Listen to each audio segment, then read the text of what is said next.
Hello. Welcome to Tales with TR. I'm your host, Terry Ryan Jr., coming at you from beautiful Sudbury, Ontario. I'm going to keep my voice down a little bit today because it's 6:30 a.m. I'm up early, and I don't want to keep my neighbors in this hotel up, or I don't want to keep them up. I don't want to wake them up this early in the morning. Now, one of those neighbors is none other than Jonathan Diaby Jodolo, but still, I think the boys had a meal last night. Nothing too crazy, but not everybody gets up at 5:30 or 6:30 a.m., whatever it is. So anyway, I'll tell you that I got a couple of questions to get to from you guys. Thanks for attaching these on Twitter. Like I said, it's much easier for me to go through Twitter. I only check it once in a blue moon because of the chaos, but when I do check it, I take your guys' questions. So thank you very much. And I missed a bunch, guys. I am sorry. A bunch of you sent me messages. I said, so just do it again. Go on Twitter. I wrote all these down, and I fucking misplaced the sheet of paper I wrote it on. Anyway, but I know that today some of you wanted to know what I thought of the Dylan Holloway Broberg situation out in Edmonton / St. Louis and the Austin Matthews captaincy. So I will get to those. Just one sec. I'll tell you a quick little story. So we're up here early.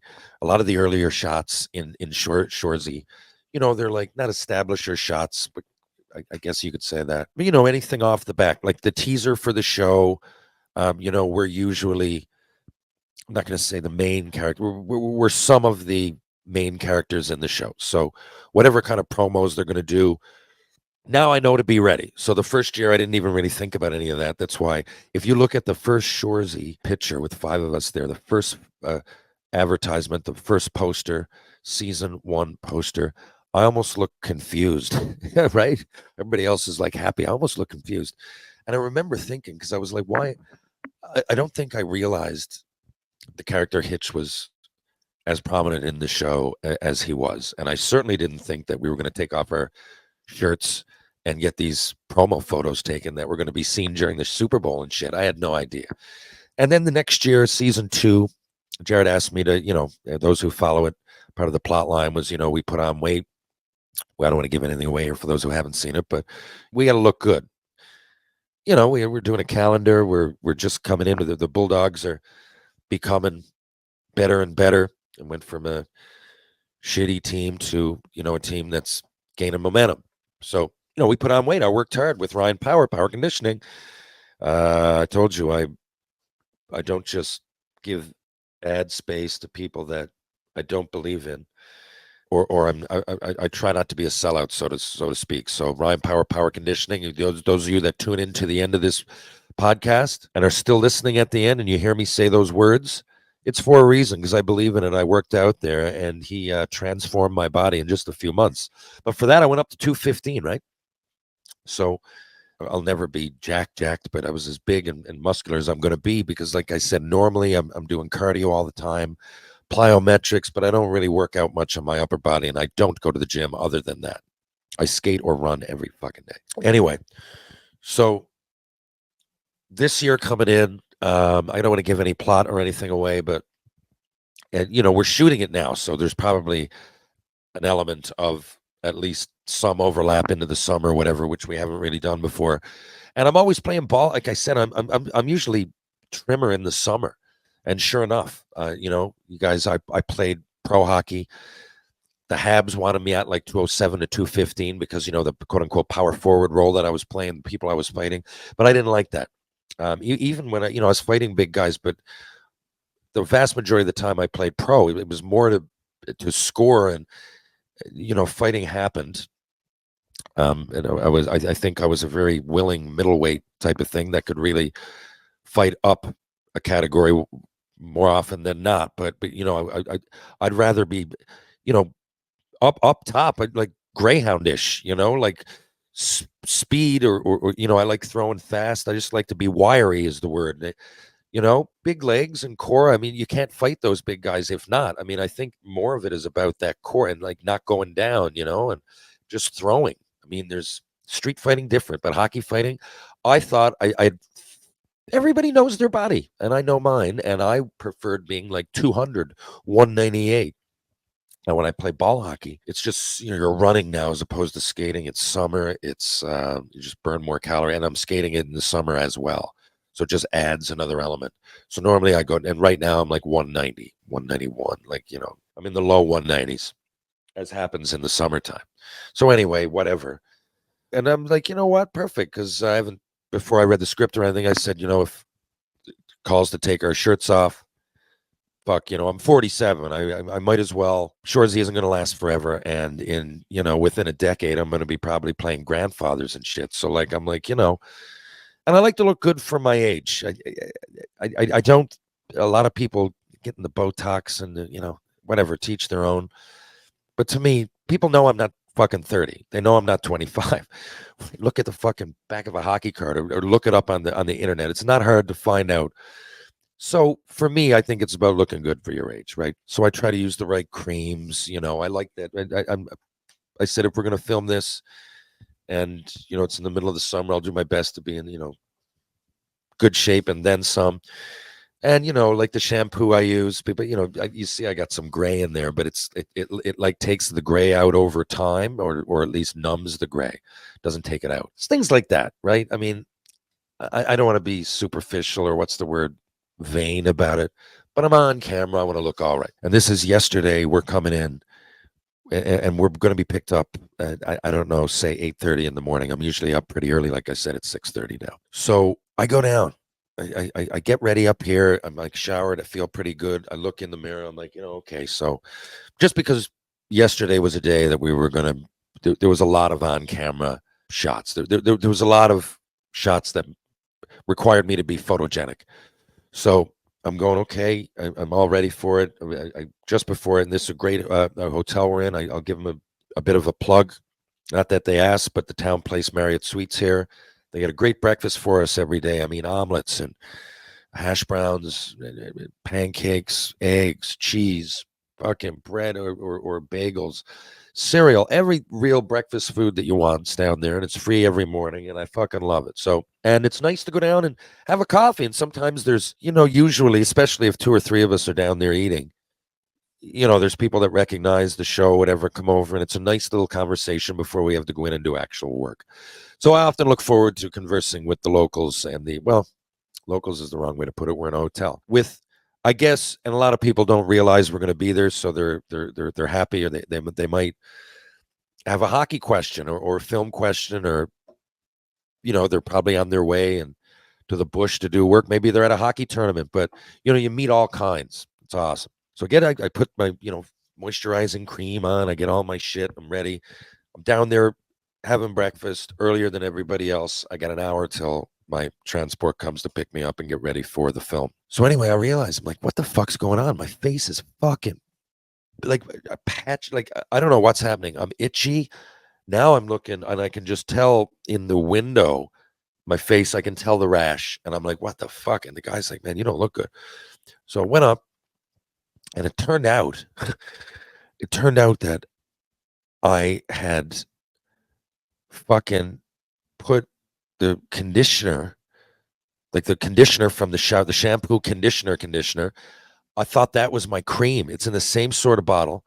There's not any of this. When I say my moisturizing cream, it's just like a Via shit or whatever it is from the dollar store. It's not any Hollywood like secret or anything.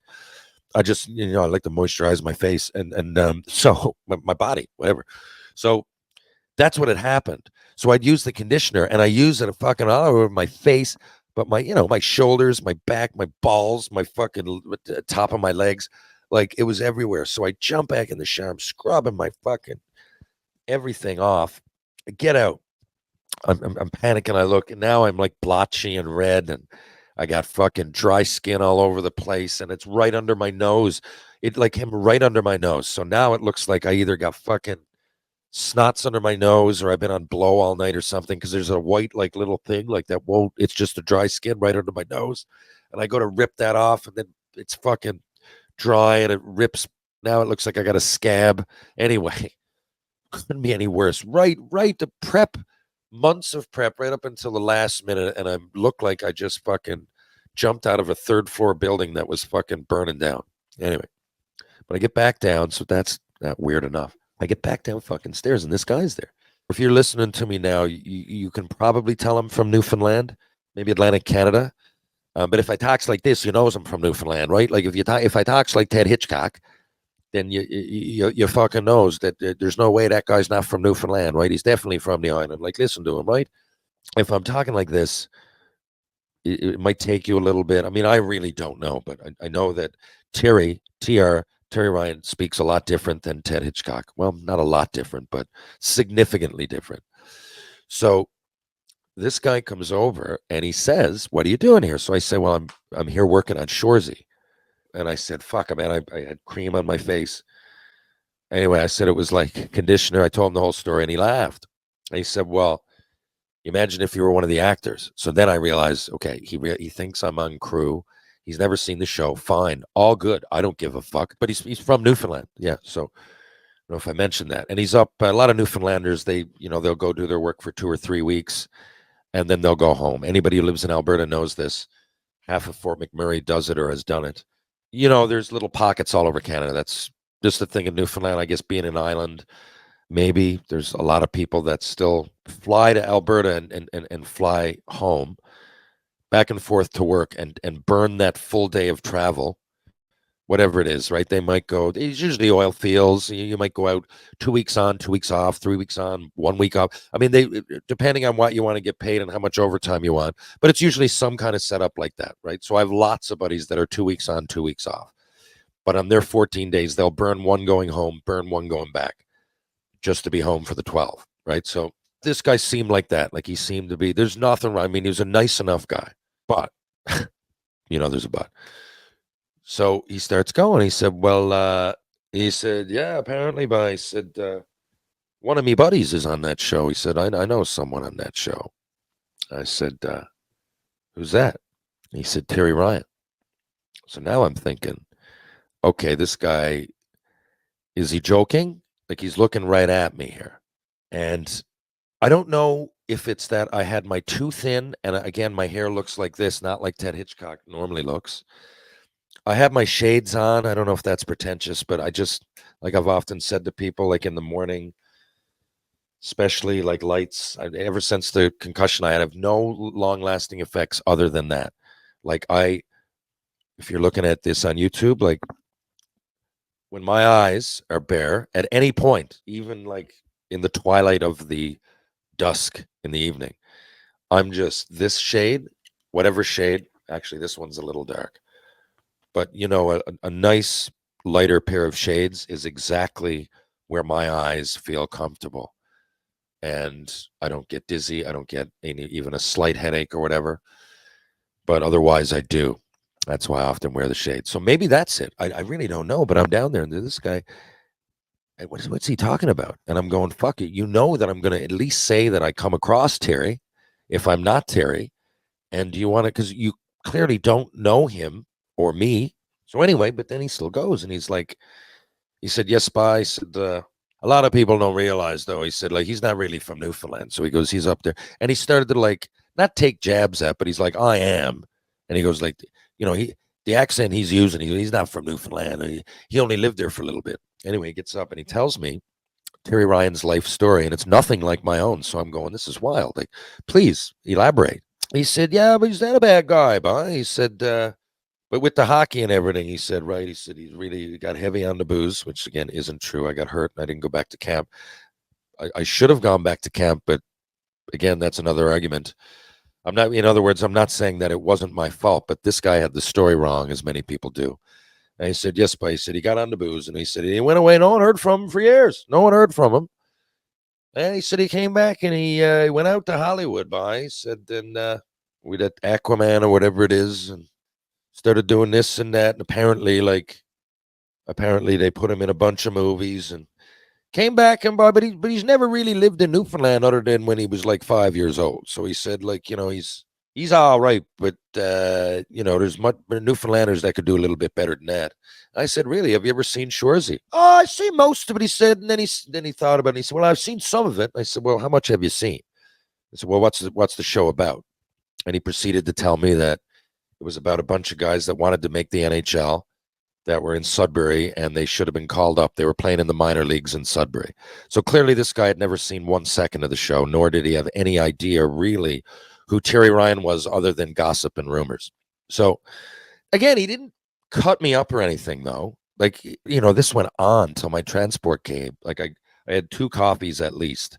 My face was burning the fuck up, and I was rather uncomfortable, but I was sitting there for like a half hour, and this guy was entertaining. So we got towards the end, and the things, and honestly, he'd heard like I was like he mentioned being. I heard him and Timmy Beckett. So Timmy Beckett's one of the best basketball players we've ever had. Played NCAA, works on Wall Street now. Made a real good life for himself. He's from Mount Pearl, where I'm from, and again, we played basketball against each other. Timmy Beckett was so much better than me at basketball that I've never heard anybody put us in the same sentence with the word basketball since junior high. Like, and even then, it would only be because we were playing them. And I went to Mary Queen of the World. We would get smoked. We had like 3 or 4 athletes.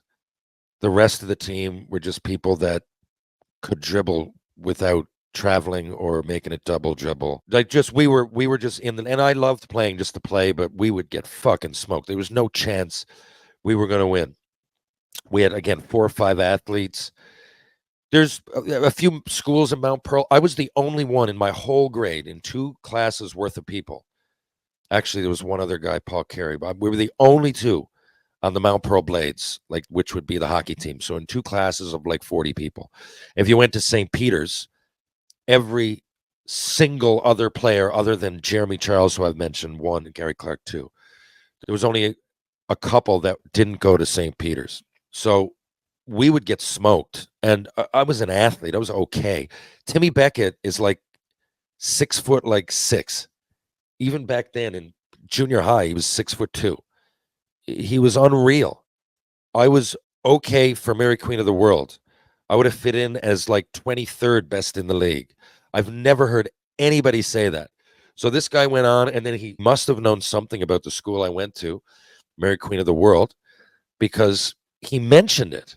So he's telling these stories, but where it really threw me off is because he would get really specific. And I said, well, if this happened, and I was egging him on too, I guess. I didn't want to be a prick. And it is going somewhere, by the way. I wasn't. I'll tell you what happened at the end. But anyway, he keeps going. And he's telling me this story. And apparently, so I came back in junior high because my dad, which is true, played pro hockey. But I came back in junior high because my dad was playing senior hockey. That was a thing, and I left again. So I guess that was part of me not being the Newfoundlander, is that I was here early, I left. I only came back for a little bit of junior high, but my accent, my personality was not shaped in Newfoundland, was this guy's point. Okay. But then he's telling me these stories about junior high athleticism that either didn't happen or are highly exaggerated. But again, he's saying them not in a negative way. It was almost like Davy Crockett or some shit. And then he talked about, the films I was in, which half of them I wasn't in. He was saying, yeah, and then he was in War of the Worlds and a few, in which I wasn't. But anyway, we went on, and this guy was a charming individual, I gotta say. I'm going to call him Dougie because he knows he's going to come out. I was going to talk about this today. You know what? Like, his name is Dougie. But anyway, so we get up, my transport comes up and blows the horn. Hey, TR, I go, okay. So I finished the coffee and the guy looks down. I said, listen, dude, I'm sorry. But I said, if you were going in the wrong direction, I would have corrected you. I didn't want you to embarrass yourself. But I said, I am Terry. It's nice. He goes, no, walk away. So I said, I know you haven't seen a minute of Shoresy. He goes, no, not the drop. I said, no, I know you haven't. And I said, you're correct in some of the things you say. But I go, all that was exaggerated. And I go, I've never been a great basketball player like Timmy Beckett. I could shoot it in the hoop for Mary Queen of the World. I was okay, but it ended there. And he laughed. And so what ended up happening, he had a friend who I knew. That was it. And the friend was like really proud of me, might have exaggerated some stories. And the guy filled in the blanks with some other stuff. And, it was a mix of fabrication, exaggeration, and some of them were flat out lies. But anyway, they were fairly positive. And I had a great morning with this Dougie. And so listen, my man, I told you. So we only had a second, and fuck, Dougie, I got to say this. I got to say it. So my transport comes up in front. Anybody from Sudbury, Town Place Suites, you know where it is, over on Kingsway. So just picture the front because there's a step. If someone pulls up, it doesn't gradually. There's no gradual decline onto the pavement. It's like a step. So my transport comes up. Okay, he is walking to his car, which is like perpendicular. His car is parked. My transport's right behind. The curb is right in front of both of our vehicles. So as we're leaving, and I can't remember what I said at the end of it or whatever. I'm like, hey, Dougie, whatever.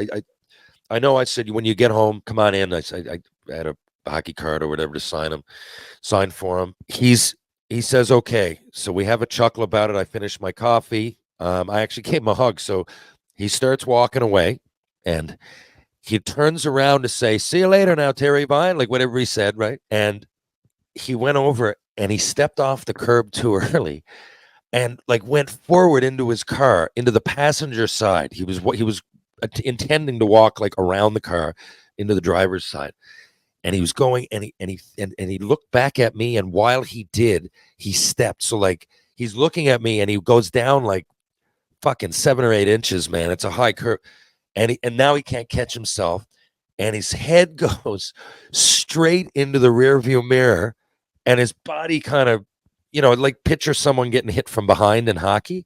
His body does that, and then sure enough, I'm like, oh no, and he pastes himself into the side, and then I look up and he's leaking, and I'm like, I go over, I go, dude, like you need some stitches there. So he's got like he needs, I don't know. I've seen injuries. He needs at least 10 zippers. When people say, it's a deep cut, yeah.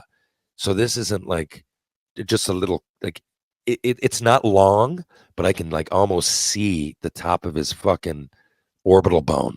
Well, I kind of can. So anyway, he's sitting there. He was so fucking embarrassed, but the hotel had a first aid kit anyway. I hope it's all right. I left without getting any contact info, but he said he was going to listen to this. He didn't know I had a podcast, so here it is, buddy. Dougie, I won't say where you're from. It'll give it away. But yeah, look me up when you get back. And I love your, what's the word?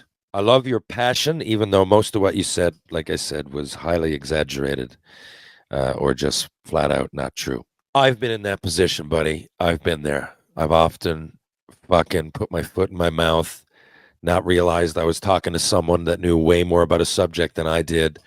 And you can imagine how many times that's happened to me, Dougie. So, first of all, I just wanted to point that out. Dougie, second of all, what am I going to say? Oh, fuck. Yeah. Jesus. Apologies. I got to go in later today, but it's been a long week. The next thing. Yeah, some of you did want to know. So, quickly. Here's the thing. Dylan Holloway, Philip, is it Broberg? In a nutshell, some people were really pissed if you look online and the gentlemanly thing for GMs to do. For those that don't know, okay, so St. Louis gave an offer sheet to Philip Broberg and Dylan Holloway, both who are young, restricted free agents with the Edmonton Oilers. If I'm the Oilers, I don't match Broberg. So the Oilers have a week to either match or they let them go to the Blues. Broberg has a lot of potential, of course, but he's not worth $4.8 million or whatever it was. He's not a $5 million player, guys. He didn't even play in the NHL this year for most of the year. He came up in the playoffs. I had confidence. I'm quoted on Jason Gregor's show saying I like his style when he came up. He played with so much poise for a young guy that wasn't in the lineup a lot. But that doesn't mean I think he should get $5 million a year, right? That one I'd probably let go and take the second round pick, whatever it is. Dylan Holloway, I think they offered like 2.1 or something. Now Dylan Holloway wasn't going to get that in Edmonton. But if I'm the Oilers, he's a young first round pick that really came out of his shell, that's really fast, that is getting comfortable in the NHL. He's not naive rookie Dylan Holloway anymore. He's Stanley Cup final game 7 Dylan Holloway. He had some big goals in the playoffs. I don't know if I'd be willing to distance myself from that guy. For $2 million, might be a slight overpay given his limited time and success in the NHL, but I think anybody paying attention to the Oilers would. Yeah, I don't know, but I think you would probably see the upside in that guy fairly obviously. So that's what I think. Do I think St. Louis should be reprimanded or shunned here? Banned from fucking Morality Central of the hockey world? No, I think this should happen more. It made sense. The Oilers are cash strapped. They went out and made life difficult for the Oilers. The Oilers were just in the Stanley Cup final. I don't. This is within the rules. I think it should happen more. And it keeps people honest. It keeps Holloway and Broberg are going to get paid, right? And fucking, they might get paid by St. Louis. And then the Oilers got to figure it out and sign a couple of other guys, whatever it is. Survival of the fittest. I think it brings more parity to the pay of the players. Yeah. I mean, you know what I'm saying there. If St. Louis sniped both those guys, they're overpaying them, and it opens the door in Edmonton for a couple of other guys, whoever those guys are going to be. But if I'm a player, I love guys getting overpaid. It means I might get overpaid next year. And it brings a kind of balance to it. You might think it ungentlemanly for a GM to do it, but it's within the rules. And I think it keeps GMs on their toes and honest. Do your fucking job. I don't know, man. Do your job. Do your fucking job. You don't like it? Go do it to somebody else. Go offer sheet something. It's out there to do. It's part of the rules. In this day and age of fucking cutthroat bullshit and me. Fuck, man. Everything's about the almighty dollar to these guys. And all of a sudden we said we'd never have ads. I don't mind ads on helmets and jerseys, but they said they'd never do it. They've done it. Every rink has a fucking corporate sponsor. They said, I remember in the 80s, it'll never be anything but Maple Leaf Gardens or the Montreal Forum. Well, how quickly did we divert from that? You know, it's the almighty dollar. And fans, and, observers, participants like myself, commentators, whatever it is, we're part of it. Well, that's just, I'm not complaining. That's the way it is. Things have changed and probably become more commercialized since I'm a kid, but whatever. But what I'm saying is that all of these changes take place, and a lot of them revolve around the almighty dollar, and a lot of these teams are owned by people with a lot of those almighty dollars. What the fuck do I care that people go out and actually do things within the rules and make players get overpaid? If I'm Broberg and Holloway, I'm loving life. Their agents probably set that ball in motion. So do I think it's dirty pool? Maybe a little. If you don't like it, two can tango. So any team is free to go out there and play by those same rules. By all means, go do it. What do I think in a nutshell? Matthews, Tavares. I think Tavares handles himself very, very, very, very well. The utmost respect from him as a pro. A lot of people are down on this guy because he doesn't fight. It's for me, and here I am. You'd think I'd be one of those guys. I wish a few times over the years, it wouldn't be me taking a fucking cross-check in the face from some fucking wuss that was trying to fucking get in my kitchen, but whatever. He goes to the hard areas. A lot of his goals are scored where other people don't go. Don't tell me he's not tough. He doesn't fight. But he goes into corners, man. He plays injured.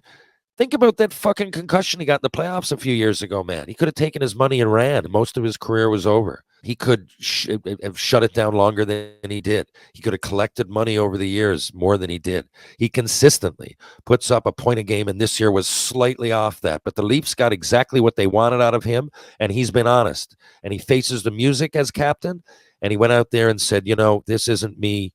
In a nutshell, I'm paraphrasing, but he said, I still have a lot in the tank, but there's a special player here, and it's his time. And I get that. I've often said, who am I to comment on a fucking captain if I'm not in the room? And that goes for you too, whoever you might be. I love these sports commentators that get on there, and it baffles me.